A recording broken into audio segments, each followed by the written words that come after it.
as long as it exists, it's fine. That's funny. We're good to go, boys. We are. Awesome. What do I do? Yeah. What am I doing? Sky, Go ahead is and on? you do your review, man. I feel like my like chat is so far behind. I don't even see Jade in the shot. Like, and she's been in the shot for like 5 minutes now. Like, that's how far behind my feed is. But yes, Oh, my shoot. review is on what the fuck is the title after Sky? It's Sky Children of the Light. Okay, this game is called Sky. This game is called Metroid Fusion. No, I'm just kidding. It's what it says here.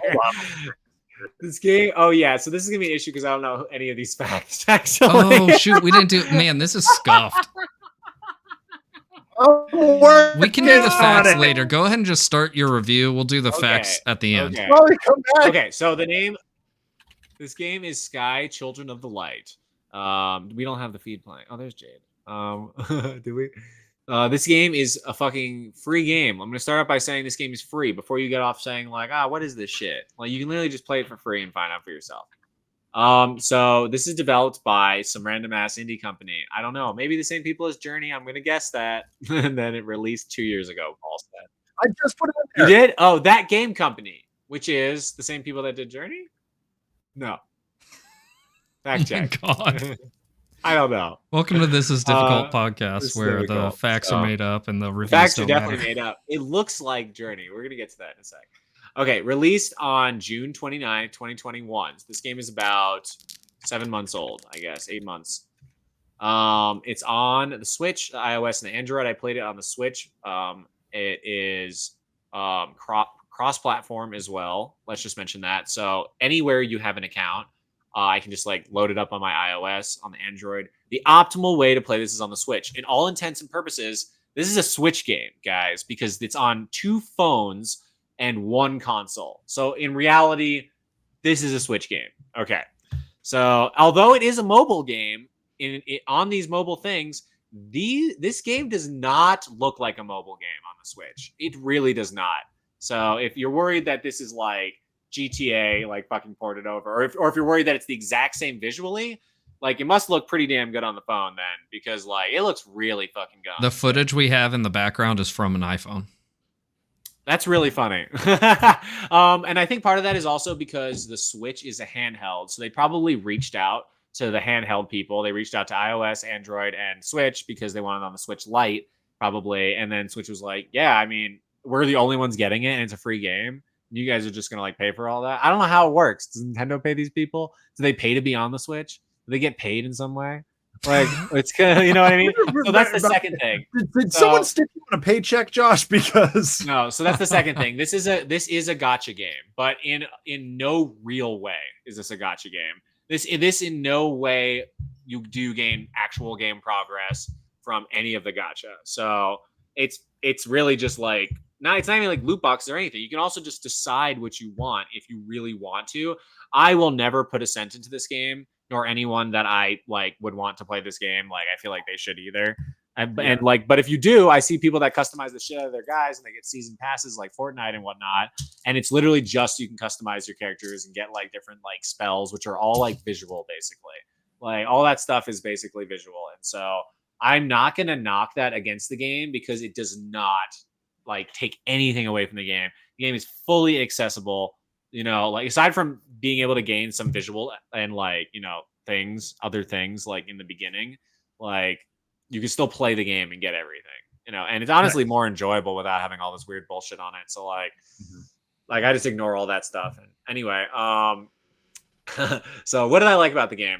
The game is fucking gorgeous. I mean, look at this right here. You flying in the background. It's absolutely beautiful. When you pick this up, it feels like Breath of the Wild in a lot of ways, the good ways. And it's, instead of climbing mountains, you're soaring at supersonic speeds through the air and like twirling, doing barrel rolls and shit.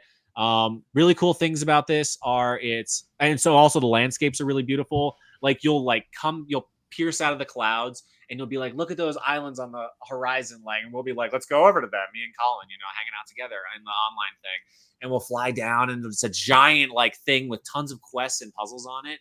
And you like, every time you explore one thing, you like dive deeper into this like new place and area. And each one is kind of like, You know how in like some games, like each area is different. Like in Hollow Knight, like some places are more dark, some places are like all futuristic, some places like lush, beautiful tropical islands. Like, some things are like, all these different aspects, like old shrines, like dark swamps, like everything you can think of. This game is gorgeous, and it has a lot just like of landscapes. And I almost thought it was procedurally generated for the longest time, because it was like, it feels like it could be like add these certain landscape aspects and certain like pieces, and then just like make it, because there's different seasons to this game as well. So we've experienced a few seasons so far. Me and Colin overlapped into the newest season also, and what that is advanced storylines, more things in the game, all free things. We already have a beat to the game, so you can beat the game. I don't want to spoil anything, but when you beat the game, you basically give everything up in the game and get New Game Plus. And every time you do that, you get New Game Plus in a certain way. It's not true New Game Plus. I don't want to spoil anything, but it is New Game Plus. So every time you want to beat the game, you're going to basically start over.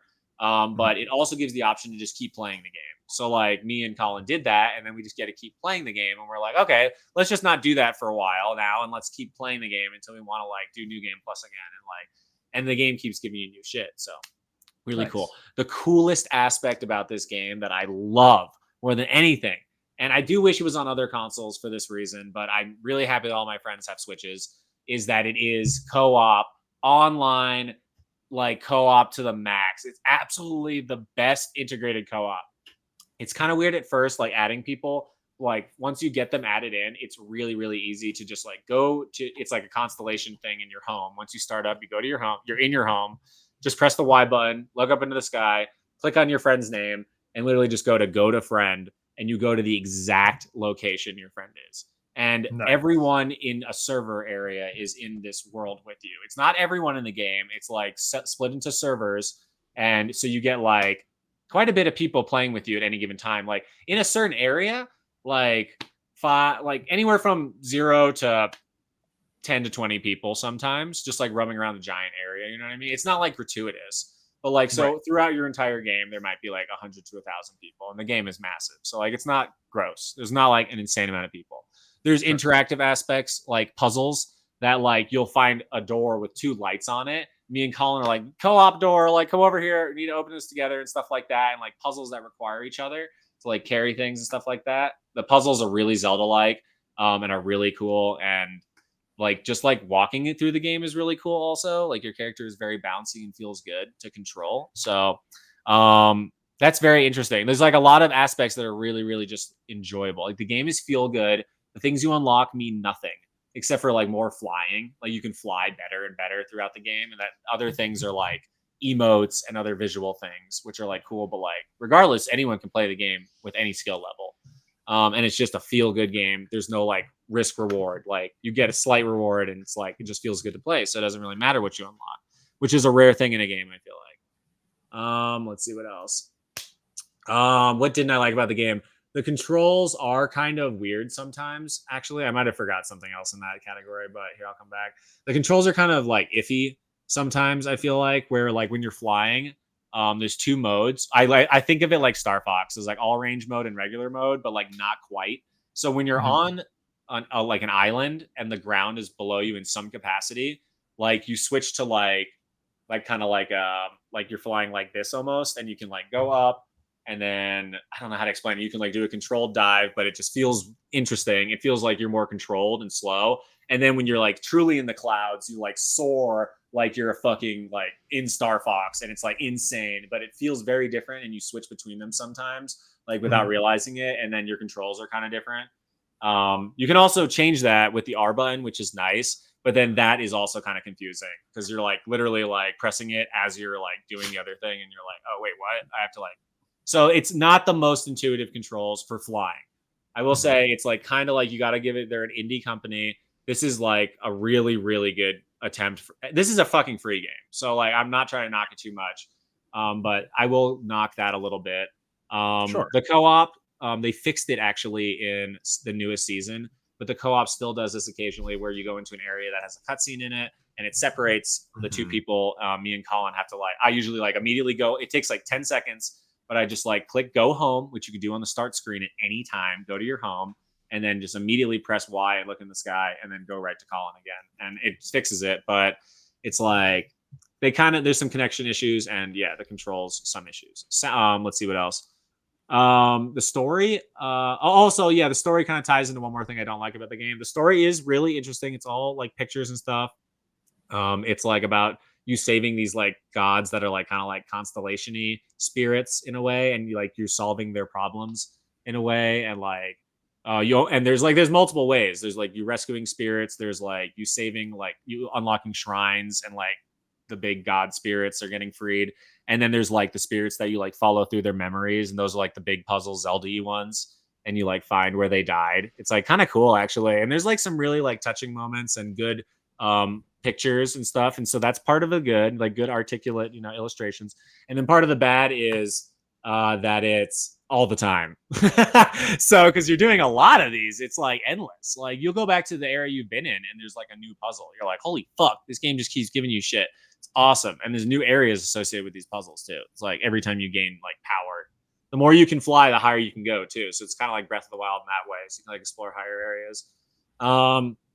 Gameplay very fun. Gameplay is super fun. You can like hold hands with people and stuff, and like ride on each other's backs, and like do all sorts of crazy stuff. We found a way to bypass the cutscene thing, was to hold hands and go through an area we knew had a cutscene. So it's like, and that way like you don't get separated anyway. So there's lots of really fun things to the gameplay that are really fun. Yeah, but mostly the story not super engaging. Art is gorgeous, music is gorgeous, and the sound is really amazing as well. Like you really feel like you're flying through these wind tunnels, and it's just beautiful. Like look at these landscapes. This is good. This looks good. How long does it take you? It's never ending, kind of. That's the cool part. The story takes like 10 hours, 5 to 10 hours, and it's really good, actually, if you like take it for what it is. It's very abstract, but it's an indie game. Don't knock it again. It's not AAA money, but it's definitely, it's good. And then, so 10 hours or so, but like, yeah, never ending, really. So that's huge. Was the game difficult? No. It's so fucking easy, but some things are really difficult. It has learning curve areas. Like if you've gained enough levels, like a flight, to like get to the crazy hard to get to areas, like super puzzly to get to areas, then it rewards you with harder puzzles and like harder like things. You know what I mean? Like spirit quests. So I think that's really cool too. And it keeps it so the grading is good, but always manageable. Would I play a sequel? I mean, they're probably just going to keep adding on to this. I probably would. I think this company does some solid work. I would definitely play their stuff. Overall rating and impression. And then, yeah, you can like slide around the landscape too. Instead of just like walking, you can also like jump a little. And then if it's smooth ground, you can like slide. And they perfectly made all the ground like kind of like wavy for that reason. It's really cool. Perfect overall impression. I'd probably give this game an 8.5. I think overall. Yeah, it's pretty good. Yeah, that's I know. high. I know. I was thinking, I was like, it's not 9 quality because the control. So you're putting this on like the same level as like Metroid games and things like that. Okay, maybe like. I mean, in its own right, I think it is very enjoyable. It's hard to say. They're very different games, obviously. I'm not saying one's better than the other. Mm-hmm. One has different faults than the other potentially, but I would say fun-wise, this game is super fucking fun. I think it is absolutely worth playing. Is the game worth buying at full price? 100%. It's $0. It's $0, but play for yourself. This game is really a co-op experience, I think. If I played it by myself, and it's really fun, actually. It's really like peaceful, and it's like you can just like really feel yourself soaring through the clouds. It's really cool. And again, not AAA, and it's free, so take it for what it is. I think for what it is, it did a really good job, and it is really fun to play. Like, me and Colin kept coming back to, we're like, Sky tonight? Like, just like keep coming back to this game, and we're like, we're surprised we're still playing this. We said like a few times, we're like, are we still playing this game? Like after like 5 weeks or whatever? Like it's been like 3 weeks of playing this game now. And that's like pretty good for just a free whatever game. So I would highly recommend playing this. Download it now. Anyway, that's my review. There you go. Very cool. It honestly, like I'm looking at this stuff, it looks really good. Good.